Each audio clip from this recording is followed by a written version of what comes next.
when my daughter Ren called me 3 days before her wedding and said, "Dad, we've decided it would be better if you didn't come to the ceremony." I felt something die inside me, but what she didn't know was that the $50,000 I'd wired to cover her dream wedding was still sitting in a business account I controlled. By the time her guests arrived at the country club in Spokane, Washington, they found locked doors and a sign that read, "Event canceled due to non-payment." I'm Jacob, 63 years old, and I spent 31 years managing waste management operations across 3 counties here in eastern Washington.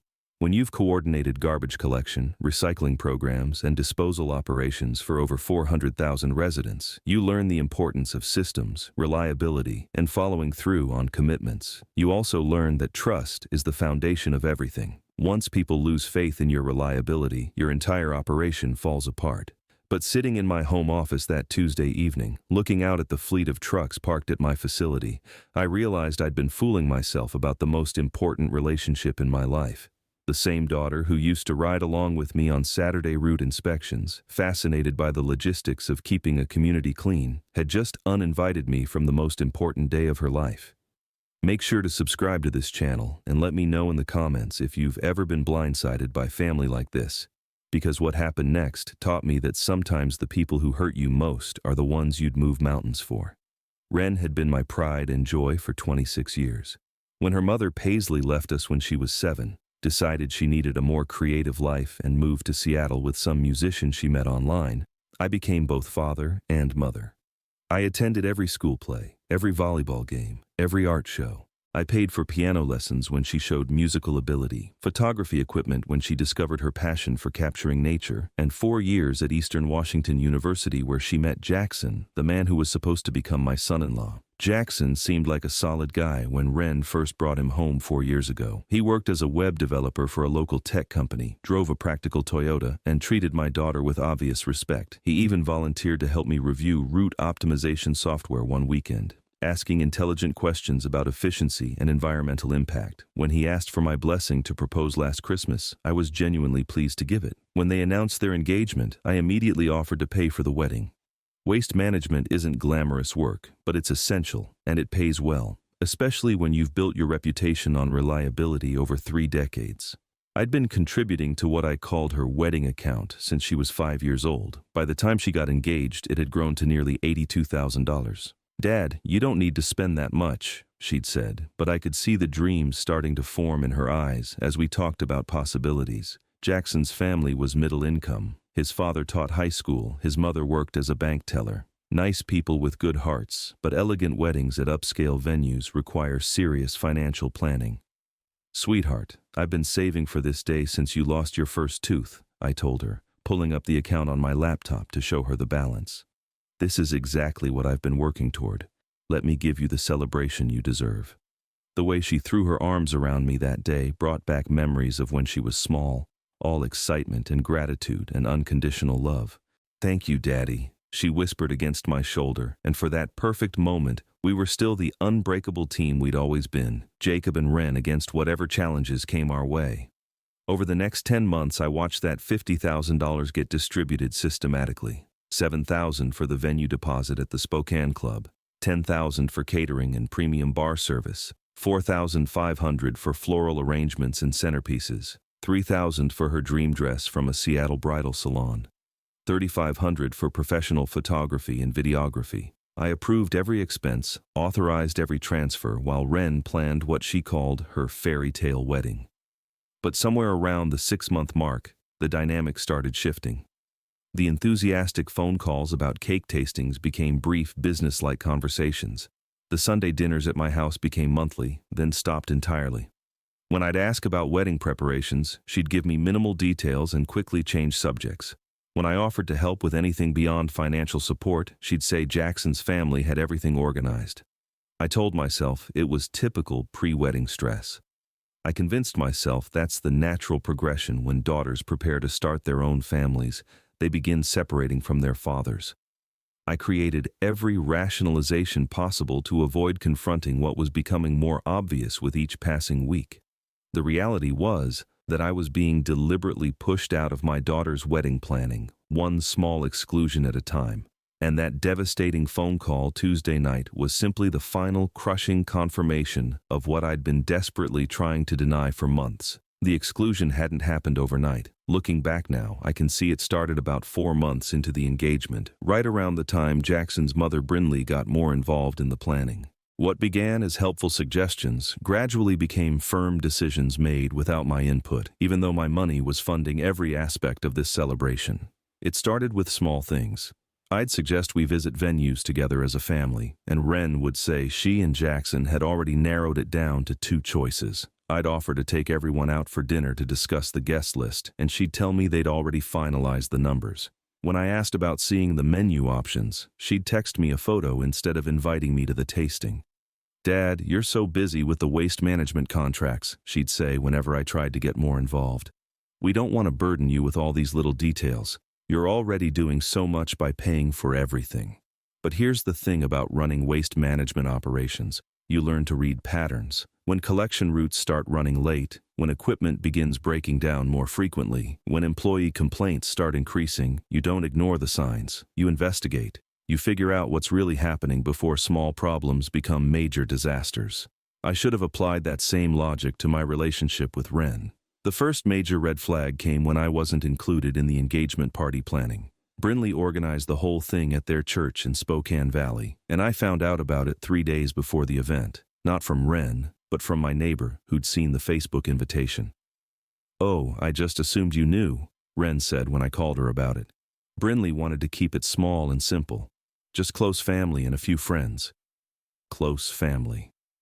I'd been relegated to extended family status in my own daughter's life, and I hadn't even realized it was happening. The engagement party was awkward as hell. Jackson's family treated me politely but distantly, like I was a family friend rather than the bride's father. Brinley gave a speech about welcoming Wren into their family, talking about how excited they were to have such a sweet, independent young woman join them. Independent. As if Wren had raised herself. I sat at a table in the back, watching my daughter laugh and celebrate with people who'd known her for 4 years while I, the man who'd known her for 26 years, who'd raised her single-handedly for 19 of those years, felt like an outsider looking in. When it came time for toasts, I wasn't asked to speak. Jackson's father gave a heartfelt speech about gaining a daughter. His brother talked about family traditions and new beginnings. Even Jackson's grandmother got up to share stories about family weddings. Nobody mentioned that the man paying for the wedding was sitting right there. After that night, things got worse. Wedding dress shopping happened without me. "It's traditionally just women," Wren explained when I asked why I wasn't invited. Bachelor and bachelorette party planning excluded me entirely. When I asked about the rehearsal dinner, I was told it was just the wedding party and immediate family. Immediate family. My own daughter had decided I wasn't immediate family anymore. The breaking point should have come when I learned about the guest list. 350 people invited to a celebration I was funding, and I didn't recognize half the names. Jackson's extended family, work colleagues, college friends I'd never heard of. Meanwhile, my side of the family, my brother Sterling from Tacoma, my longtime business partner Atlas, the guys I'd worked with for decades, weren't even mentioned. "Dad, we're trying to keep your side small since it's just family," Wren explained when I brought it up. "Jackson has such a big family, and they all have to be included. Just family. As if 30 years of building a life and business in this community meant nothing. As if the people who'd supported me while I raised her single-handedly didn't deserve to celebrate her wedding. But I swallowed my pride and told myself she was just caught between 2 families, trying to keep everyone happy. I told myself that as long as she was happy, the details didn't matter. I told myself that paying for her dream wedding was what mattered, not getting recognition for it. I should have trusted my instincts. In waste management, when you ignore the warning signs, you end up with a major crisis on your hands. In family relationships, apparently, you end up with a phone call 3 days before the wedding that changes everything forever. The phone call that changed everything came at 7:30 p.m. on a Tuesday. I was in my home office reviewing the final payment schedule for Wren's wedding. The last $8,000 was due to the country club the next morning, when my phone buzzed with her name on the screen. "Hey, sweetheart," I answered, expecting maybe a last-minute detail about the ceremony or a nervous bride needing reassurance. "How are you holding up? Big day coming this weekend." There was a pause that lasted too long. Then Ren's voice, flat and uncomfortable in a way I'd never heard before. Dad, we need to talk about Saturday. Something cold settled in my stomach. What about Saturday? Is everything okay with the venue? The catering? Everything's fine with that stuff, she said quickly. It's just, we've been talking, and we think it might be better if you didn't come to the ceremony. The words hit me like a physical blow. I actually looked at my phone to make sure I'd heard correctly. I'm sorry. What did you just say? Dad, please don't make this harder than it already is, Ren continued, her voice getting stronger now like she'd rehearsed this conversation. We've decided it would be better if you weren't there, for everyone involved. I sat there in my leather chair, surrounded by 30 years of business awards and family photos, trying to process what my daughter had just said. The same little girl who used to fall asleep in my lap during Friday night movies had just uninvited me from her wedding. Ren, I don't understand, I managed to say. What do you mean it would be better? Better for who? I'm your father. I'm paying for this entire wedding. That's when her voice changed completely, becoming cold in a way that scared me. And we appreciate that, Dad, we really do. But Brinley thinks it might cause too much drama having you there, and honestly, Jackson and I agree. Drama. I racked my brain trying to figure out what drama she could possibly be referring to. I'd been nothing but supportive throughout this entire process. I'd written every check without complaint, attended every event I was invited to, stayed out of the planning details when they made it clear I wasn't wanted. What drama, Ren? What are you talking about? She sighed like I was being deliberately difficult. Dad, you know how you get. You always want to be the center of attention, and this day needs to be about me and Jackson. Brinley says it's normal for fathers to have trouble stepping back, but we need you to respect our decision. I felt like I'd been slapped. How I get? Ren, when have I ever tried to be the center of attention at your events? Name one time. Dad, please. You know what I mean. Like at the engagement party when you looked upset the whole time, or when you kept asking about the guest list and making suggestions. Brinley says divorced fathers sometimes have trouble with boundaries. Divorced fathers. Boundaries. I was hearing my daughter repeat psychology buzzwords that clearly came from someone else's mouth. Someone who'd convinced her that the man who'd raised her alone for 19 years was somehow a problem to be managed. Sweetheart, I looked upset at the engagement party because I felt like an outsider at my own daughter's celebration, I said, trying to keep my voice calm. And I asked about the guest list because I wanted to make sure my family and friends were included. These aren't boundary issues. This is me trying to be involved in your life. That's exactly what Brinley said you'd say, Ren shot back. She warned me you'd try to guilt trip me and make this about your feelings instead of respecting what's best for us. Brinley. Everything came back to what Brinley said, what Brinley thought, what Brinley warned her about. This woman I barely knew had somehow convinced my daughter that I was a threat to her wedding day happiness. Ren, listen to yourself, I said, my voice getting sharper despite my efforts to stay controlled. You're uninviting your own father from your wedding based on what some woman who's known you for 4 years thinks about me. I've been your father for 26 years. I raised you by myself. I've supported every dream you've ever had. And we appreciate that, she repeated, like she was reading from a script. But this decision is final, Dad. The invitations have already gone out. The seating chart is done. Everything's arranged. It'll be less complicated this way. Less complicated. My daughter's wedding would be less complicated without her father there. That's when something inside me shifted. The hurt and confusion crystallized into something harder, clearer. I'd spent months watching myself get pushed to the margins of my own daughter's life, making excuses for every slight, every exclusion. I'd told myself it was normal, that I needed to be understanding. But this wasn't normal. This was calculated cruelty, and it was time I started seeing it for what it really was. I need to ask you something directly, Ren, I said, my voice steady now. Is this really about drama and boundaries, or is this about something else? Because from where I'm sitting, it looks like you've gotten everything you wanted from me, the money for your dream wedding, and now I'm being discarded like I'm no longer useful. The silence on the other end of the line lasted so long, I wondered if she'd hung up. When she finally spoke, her voice was different again, defensive, but with an edge of something that sounded almost like guilt. Dad, it's not about the money. This is about doing what's right for our new family. Brinley says sometimes difficult decisions have to be made for the greater good. Our new family. Greater good. More phrases that sounded like they'd come from someone else's mouth. But it was the phrase, "it's not about the money," that finally made everything click into place, because if it wasn't about the money, she would have had this conversation before I'd spent $50,000 on her celebration.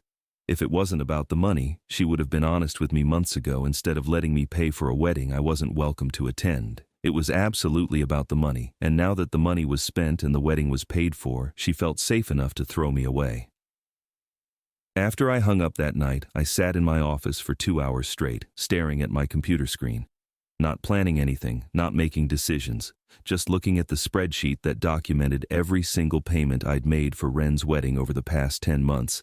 $7,000 to the Spokane Club for venue deposit and final payment, $10,200 for premium catering and top-shelf bar service, $4,500 for floral arrangements from that expensive Seattle florist, $3,200 for her dream dress and alterations, $3,500 for photography and videography, $2,800 for string quartet and DJ, $1,900 for wedding favors and decorations, $2,400 for rehearsal dinner at Anthony's, $50,537. Every penny documented in my business accounting software, because that's how you run successful operations. You track everything, keep perfect records, and always know exactly where your money goes. But as I scrolled through those line items, something crucial became clear. The final payment to the country club, the $8,000 that would complete their contract, hadn't been transferred yet. It was scheduled for automatic withdrawal Wednesday morning from my business account. All I had to do was cancel that transfer, but that wasn't nearly enough. Not after what I discovered when I started examining the actual contracts for this wedding I was financing but apparently wasn't welcome to attend. When you've managed municipal waste contracts for 3 decades, you learn to read fine print. Every agreement, every vendor contract, every service arrangement, I'd insisted on reviewing them all. Not because I didn't trust Ren, but because I'd seen too many people get burned by poor documentation. What I found in those contracts was eye-opening. The country club booking was in my name, with my business as the responsible party. The catering contract required the primary account holder's signature for any changes. The florist agreement specified cancellations with 72 hours notice resulted in only 50% penalty. The photographer's contract included venue access being the client's responsibility. Even the rehearsal dinner reservation at Anthony's was under my name and credit card. Ren and Jackson had focused entirely on planning their perfect celebration without understanding the legal structure. Every vendor, every service provider, every detail of their fairy tale wedding was contracted through me, which meant I didn't just control the final payment, I controlled everything. I called my attorney first thing Wednesday morning. Bradley Henderson had handled my business contracts for 15 years. "Brad, I need legal clarification on something," I said. "If I'm the primary contract holder for an event and I decide to cancel, what are my obligations?" "Depends on specific contract terms," he replied. "Business event, corporate function. My daughter's wedding. I'm paying for everything. All contracts are in my name and I've just been uninvited." Silence. Then, "Christ, Jacob. I'm sorry. You want to know about pulling the plug legally?" "Exactly. Bring the contracts this afternoon. If everything's documented in your name, you should have complete cancellation control. Most venues see family drama regularly." By Thursday morning, I had answers. Brad reviewed every contract, and the situation was better than expected. Country Club required 48 hours cancellation notice with 75% refund. Florist could be canceled with 72 hours notice for 50% penalty. Photographer had a family emergency clause providing full refunds for unforeseen family circumstances. Uninviting the paying father certainly qualified. The catering contract included fascinating terms I'd forgotten. Any event changes, guest count, menu, venue access, required written authorization from the primary account holder. Me. But the real advantage was my country club membership.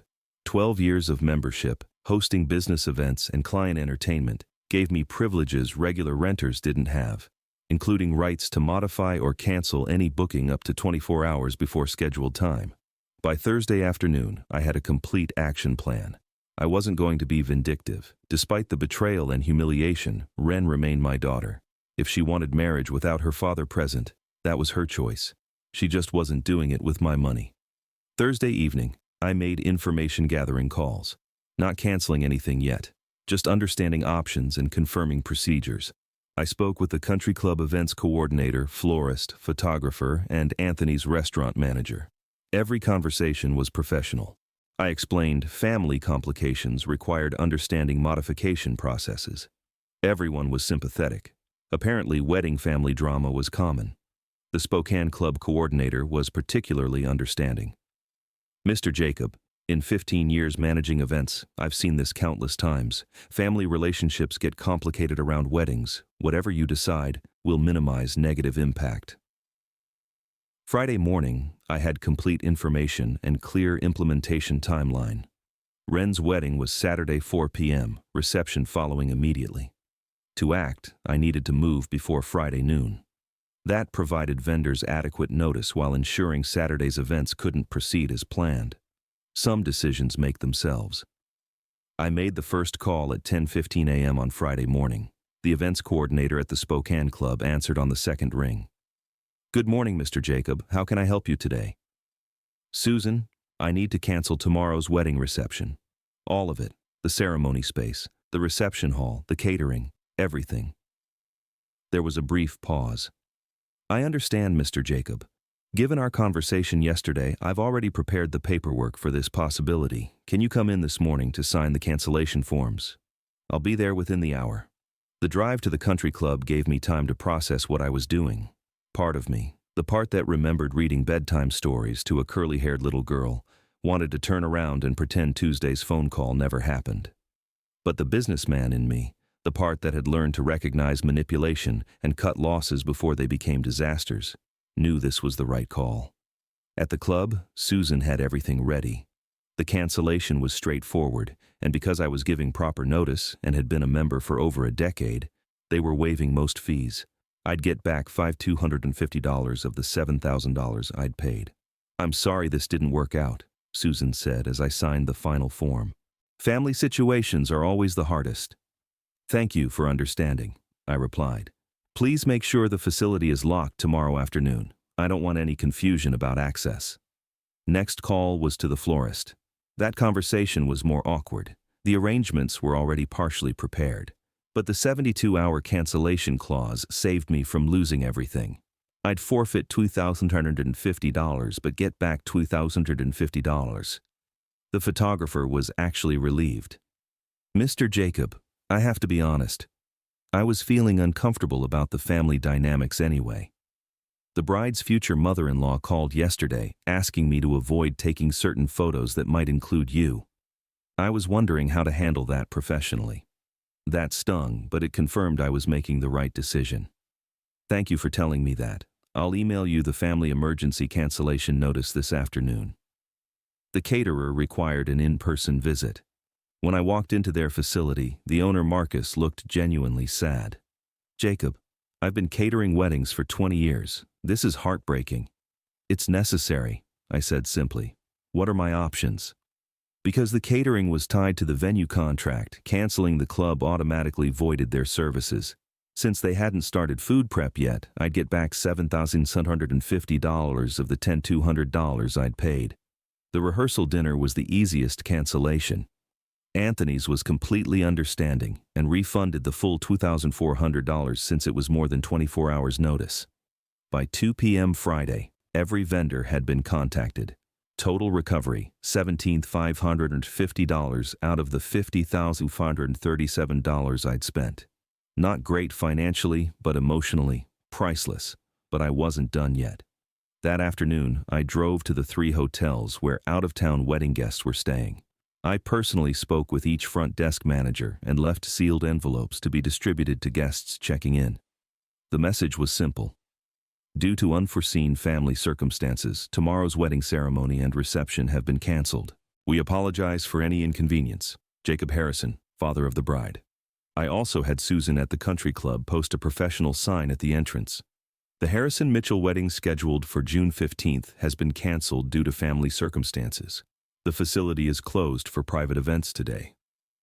Friday evening, I sat in my living room with a bourbon and waited. My phone had been buzzing with calls and texts since about 4 p.m., but I wasn't answering. Let them figure out what happened. Let them experience the confusion and disappointment they'd planned for me. The first call I actually answered came at 8:30 p.m. Ren's number flashed on my screen. "Dad, what the hell did you do?" Her voice was shaking with rage and panic. "I canceled the wedding I was paying for but wasn't invited to attend," I said calmly. Seemed like the logical business decision. "You can't do this. There are 300 people coming tomorrow. We have family flying in from across the country." "Actually, I can do this.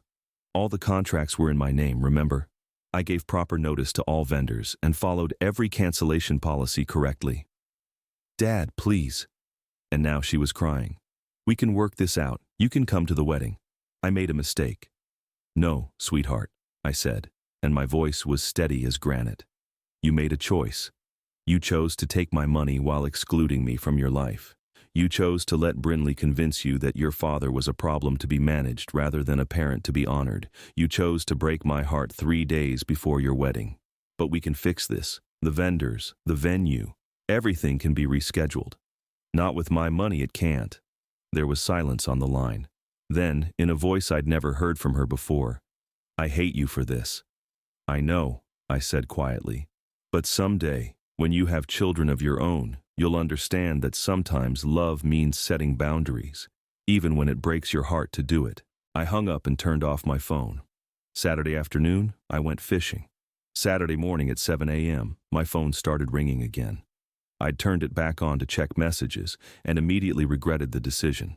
17 missed calls from Ren, 12 from Jackson, 8 from numbers I didn't recognize, probably his family members. The voicemails were a progression of panic, anger, and desperation. The first few were Ren crying and begging me to fix this somehow.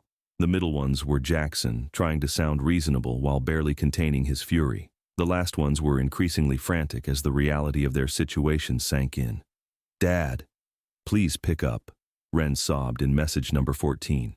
"People are already driving here. Uncle Sterling called from Tacoma saying he's 2 hours away. How am I supposed to tell 300 people that there's no wedding?" Message 16 was different. Brinley's voice, cold and calculating. "Jacob, this is Brinley Mitchell. What you've done is unconscionable. You've humiliated my son and devastated your daughter out of pure spite.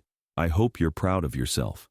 But it was message 18 that really caught my attention. Jackson's voice, but in the background I could hear Brinley coaching him. "Tell him about the deposits. Mention the legal action." "Jacob, this is Jackson," he said, clearly reading from notes. "We've contacted an attorney and we're exploring legal action for the emotional distress and financial damages you've caused. You can't just destroy people's lives because your feelings got hurt." Legal action, emotional distress. These kids had no idea what they were dealing with. I made coffee, sat on my back porch overlooking the Spokane River, and called Brad Henderson. "Jacob, I figured I'd hear from you today," he answered on the first ring. "How did it go?" "Exactly as planned. All vendors canceled, money recovered where possible, facility secured. But now they're threatening to sue me for emotional distress." Brad laughed. Actually laughed. "On what grounds?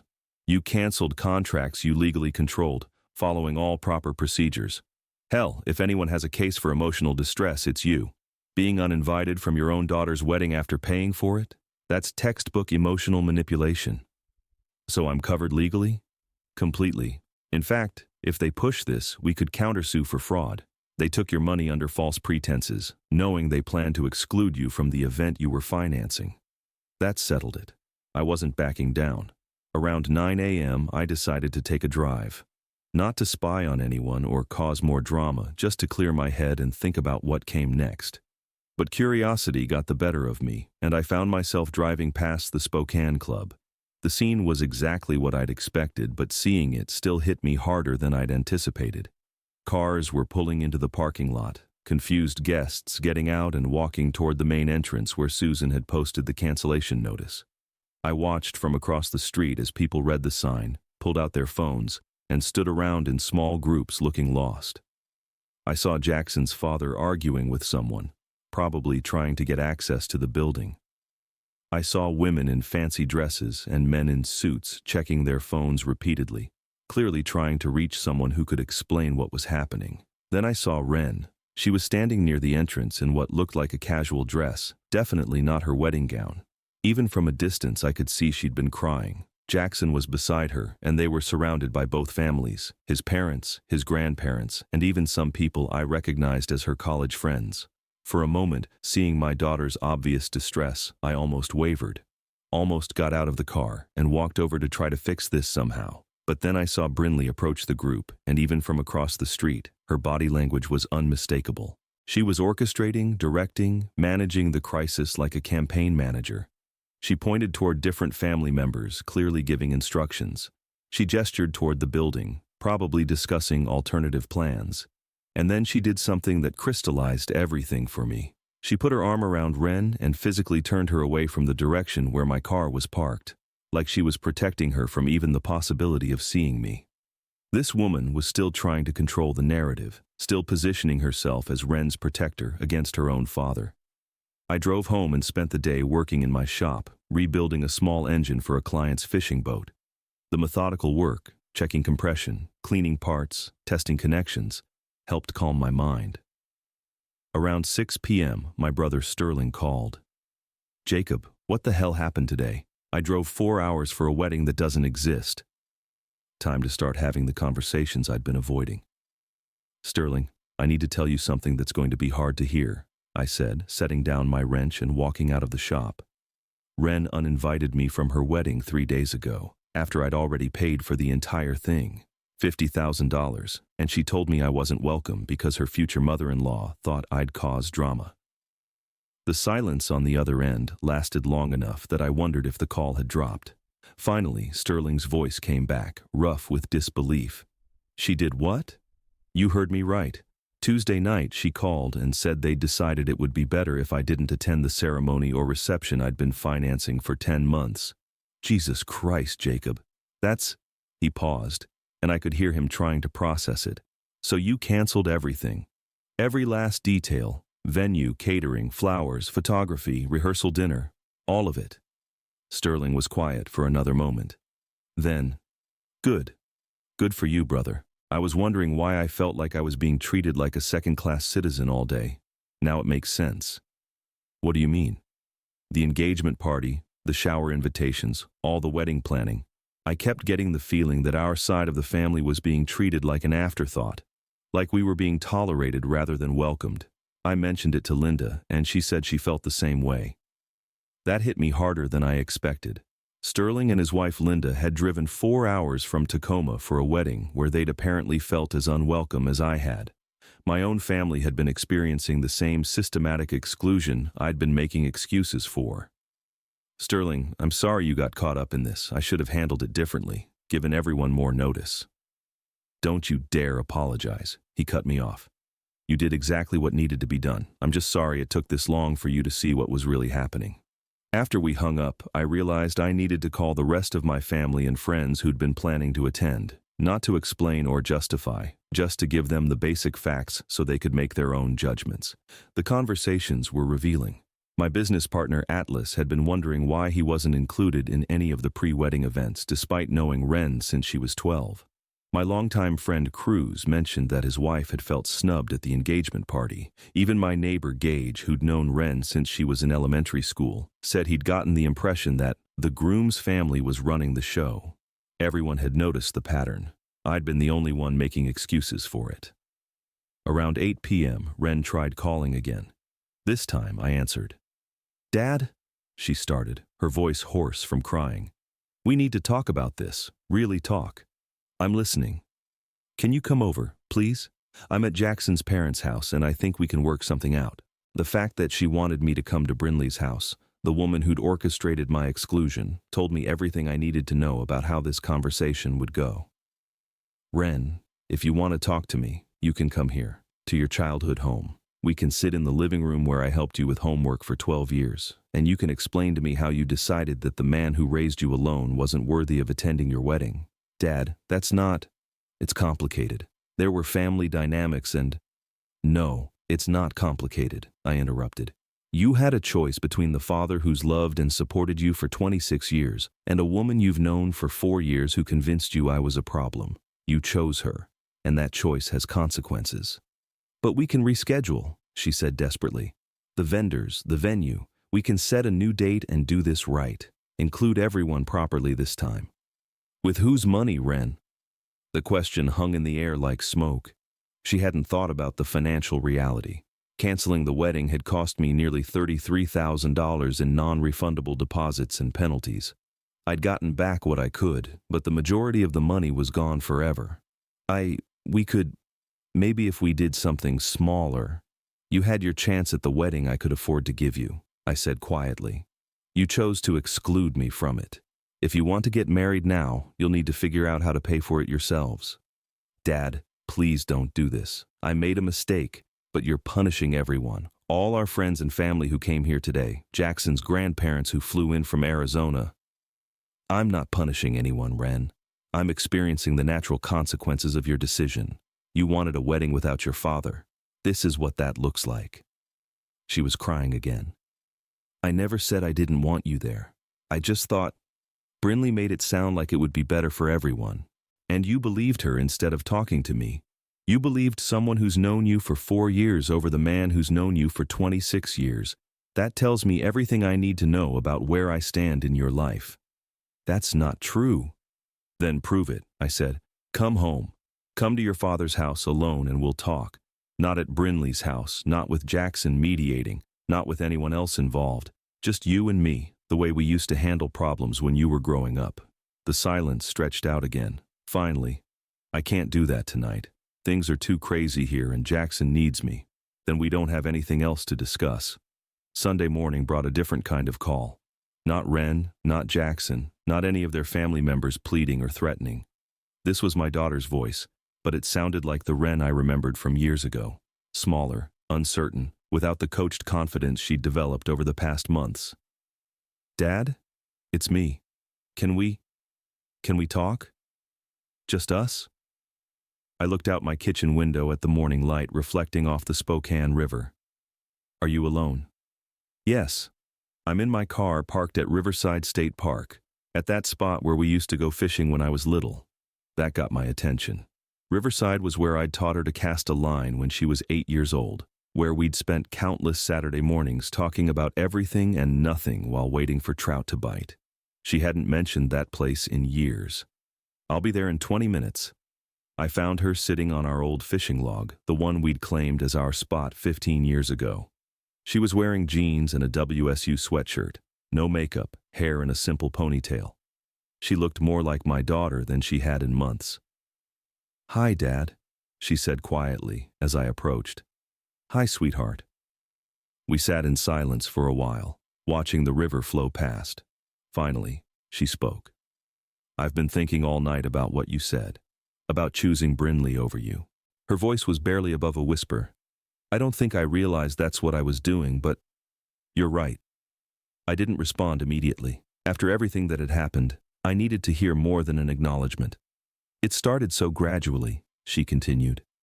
Little comments about how divorced fathers sometimes struggle with their daughters' weddings. Suggestions about keeping things simple to avoid family drama. She made it all sound so reasonable, like she was trying to protect everyone's feelings. Including mine? Ren's laugh was bitter. That's what she said. She told me that uninviting you would actually be kinder than having you there feeling uncomfortable and excluded. She painted this picture of you being miserable at the wedding, causing tension, making everyone walk on eggshells. And you believed that made sense?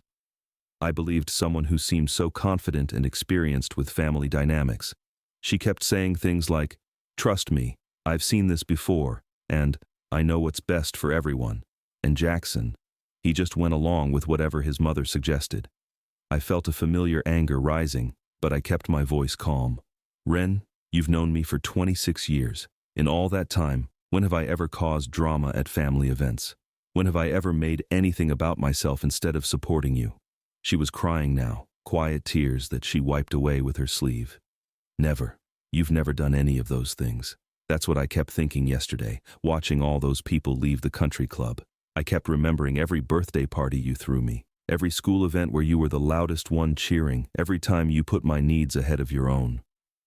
So what changed? Why was it so easy to believe the worst about me? She was quiet for a long time, staring at the water. When she finally spoke, her voice was full of pain.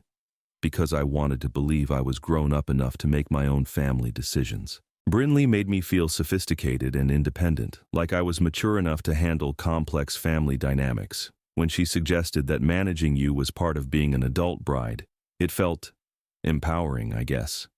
Managing me. That's the word she used. She said successful marriages require managing extended family relationships, and that sometimes that means making difficult choices for the greater good of the new family unit. She looked at me with eyes that were red from crying. God, Dad. Listening to myself repeat her words now, I sound like I joined a cult. What matters is that you can hear it now, I said. But Ren, I need you to understand something. This isn't just about the wedding. This is about you choosing to believe someone else's version of who I am instead of trusting your own experience with me. That breaks something between us that I don't know how to fix. I know, she whispered. I've broken something that was perfect, and I don't know if I can earn it back. We sat there for another hour, talking through everything that had led to this moment. She told me about the pressure from Jackson's family, about feeling caught between two worlds, about wanting so desperately to fit into their vision of what a bride should be that she lost sight of her own values. I kept telling myself that you'd understand eventually, she said. That you'd see it was about starting fresh with my new family. But it was never about starting fresh, was it? It was about choosing sides. And you didn't choose me. No, I didn't choose you. And now I have to live with that forever. As we walked back to our cars, she asked the question I'd been expecting. Dad, is there any way to fix this? Any way to rebuild what we had? I looked at my daughter, really looked at her, and saw both the little girl who used to trust me completely and the young woman who had learned to doubt everything I'd given her. I don't know, Ren, but it won't happen overnight, and it won't happen with Brinley whispering in your ear about what's best for your marriage. I understand. Do you? Because this isn't just about apologizing and moving on. This is about you deciding who you want to be. The woman I raised, or the woman someone else thinks you should become. The next few weeks were the strangest of my life. Ren started calling every few days, not long conversations, just brief check-ins that felt like tentative steps across a minefield. She'd tell me about work, ask about my business, mention the weather. Normal father-daughter conversations, except for the massive crater in the middle of everything we weren't discussing. Jackson, meanwhile, had apparently decided I was public enemy number one. Word got back to me through Sterling that he was telling anyone who'd listen that I'd destroyed their wedding out of spite, and that I was a controlling narcissist who couldn't handle his daughter growing up. But the real poison was coming from Brinley. According to my neighbor Gage, who heard it from his wife who worked with someone at Jackson's company, she was spinning a story about an unstable divorced father who'd had a psychological breakdown and weaponized his money to hurt his daughter. The character assassination might have bothered me more if I hadn't started hearing different stories from other people. My business partner Atlas mentioned that several clients had asked him about that wedding situation, and when he explained what really happened, that I'd been uninvited from a wedding I was paying for, every single person had the same reaction. Good for him. Jacob, I've been doing business in this town for 40 years, Atlas told me one afternoon as we reviewed contracts in my office. What you did is going to be remembered as a masterclass in standing up for yourself. Half the fathers I know wish they had your backbone. Even more surprising were the calls I started getting from other men in similar situations. Word travels fast in business circles, and apparently my story had struck a nerve with a lot of fathers who felt marginalized by their own families. A contractor named Phoenix called me from Coeur d'Alene. Jacob, I heard what happened with your daughter's wedding. I'm going through something similar. My son and daughter-in-law want me to pay for their house down payment, but don't want me involved in the decision-making. Your story gave me the courage to say no. A restaurant owner from Pullman named Sage reached out. My daughter's been treating me like a bank account for 2 years, ever since she got engaged. After hearing what you did, I had a conversation with her about respect. Things are different now. The most meaningful call came from a guy named Crew who ran an auto parts business in Yakima. Jacob, my ex-wife poisoned my kids against me during our divorce 10 years ago. They only contact me when they need money. What you did, canceling that wedding, it showed me that sometimes you have to force people to see your value. But the real revelation came about 3 weeks after the canceled wedding, when Ren called me with news that shouldn't have surprised me but somehow did. "Dad, I need to tell you something," she said, her voice tight with stress. "Jackson and we're having problems." "What kind of problems?" "He's angry all the time. About the wedding, about the money, about you. But mostly, he's angry at me for talking to you at all. He says that by maintaining contact with you, I'm being disloyal to our relationship." I felt a familiar cold anger settling in my chest. "He's asking you to choose between him and your father?" "Not directly, but he keeps saying things like, 'We need to present a united front,' and 'Your dad proved he can't be trusted.' And his mother." She paused. "Dad, Brinley is pushing him to propose that we elope. Just go to Vegas, get married without any family there, and start fresh without all the drama." "And how do you feel about that?" "Terrified," she admitted. "Because I'm starting to see a pattern. First, they convinced me you were the problem. Now they're saying all the drama will go away if we just eliminate everyone who might disagree with them. It's like they want to isolate me completely." For the first time since this whole mess started, I felt genuinely proud of my daughter. She was finally seeing the manipulation for what it was. "Ren, what do you want to do?" "I want to slow everything down. I want to figure out who I am when I'm not being told what to think by someone else." "But Dad," her voice got smaller, "I'm scared that if I stand up to them, I'll lose Jackson completely. And if you don't stand up to them, then I'll lose myself, and I'll probably lose you too. You won't lose me, sweetheart, but you might lose the version of me who writes checks without asking questions." She was quiet for a moment. Then, "I think I need to move out of Jackson's place for a while. Clear my head, figure out what I actually want, instead of what everyone else thinks I should want. Your room here is exactly the same as when you left for college." "Dad, I can't ask you to." "You're not asking, I'm offering. Come home, Ren. Not forever. Not as my little girl who needs her father to solve everything. Come home as an adult who's trying to make a difficult decision and needs a safe place to think. What about Jackson? He'll say you're trying to manipulate me. Let him say whatever he wants. The question is, what do you say?"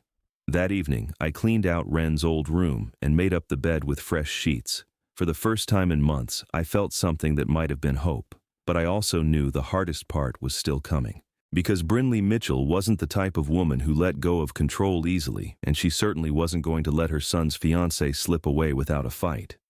6 months later, I'm sitting on my back porch watching the sunrise over the Spokane River, drinking coffee from the mug Ren gave me for Father's Day. Not the canceled one from last year, but this year's celebration, which she organized herself at my house with just the people who actually matter. Ren moved back home that night, and it was the best decision either of us made during that whole mess. Not because it fixed everything instantly, but because it gave us both space to figure out who we really were without other people's voices drowning out our own thoughts. The first few weeks were awkward. We were both walking on eggshells, trying to rebuild a relationship that had been damaged by months of manipulation and misunderstanding. But gradually, as we fell back into our old rhythms, sharing morning coffee, working together in the garden, watching Sunday football, we remembered why we'd been such a good team for so many years. Jackson, predictably, didn't handle Ren's decision well. The calls started out pleading, then turned angry, then became threatening. Brinley orchestrated a campaign of harassment that included showing up at my business, calling Ren's workplace, and even contacting other family members to intervene in what she called an unhealthy father-daughter codependency. But here's the thing about manipulation. Once you see it clearly, it loses its power.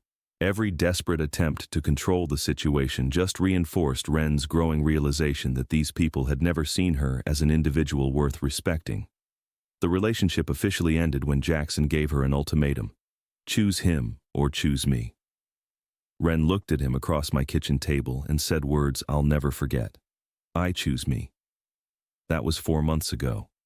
Since then, Ren has started therapy, gotten a promotion at her marketing firm, and begun dating a guy named River who works as a park ranger and thinks it's cool as hell that she has such a close relationship with her father. When he came to Sunday dinner last month, the first thing he did was ask me about my waste management business and actually listen to the answers. The financial aftermath of the canceled wedding was easier to handle than I'd expected. Yes, I lost about $30,000 in non-refundable deposits, but that money served its purpose. It showed me who my daughter really was when the pressure was on, and more importantly, it showed her who I was when my back was against the wall. As for the social fallout, it turned out that taking a stand earned me more respect than keeping quiet ever would have. The story spread through our community, and instead of people thinking I was cruel or controlling, most saw it as a father finally demanding the respect he deserved. Several local business owners started referring clients to me specifically because they'd heard I was someone who doesn't take crap from anyone, even family. Brinley tried one last manipulation attempt about 2 months ago, calling me to suggest that Ren and Jackson could work things out if I would just apologize for the wedding disaster and contribute to a new ceremony. I listened politely to her entire pitch, then said, "Brinley, the only disaster here was you convincing a young woman to disrespect her father. That's not something I'm going to help fix."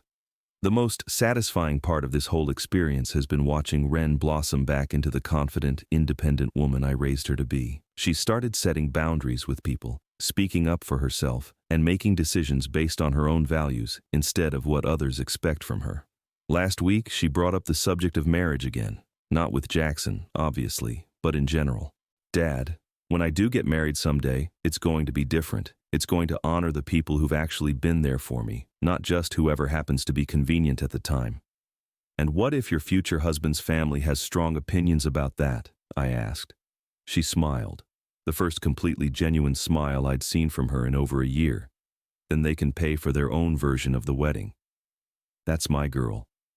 The lesson I learned from all this isn't complicated, but it's powerful. Love without boundaries isn't love at all, it's enabling. Sometimes the most loving thing you can do for someone is refuse to participate in your own disrespect. If you're watching this and you're dealing with family members who take your generosity for granted while treating you like you don't matter, remember this story. Remember that you have the power to say no. Remember that people who truly love you won't ask you to choose between your dignity and their happiness. And remember that sometimes the best way to show someone their value is to let them experience what life looks like without it. I'm Jacob Harrison, and I'm damn proud of the father I chose to be when it mattered most. Thanks for watching, and remember to subscribe if this story resonated with you. Sometimes the best revenge is simply refusing to be taken for granted.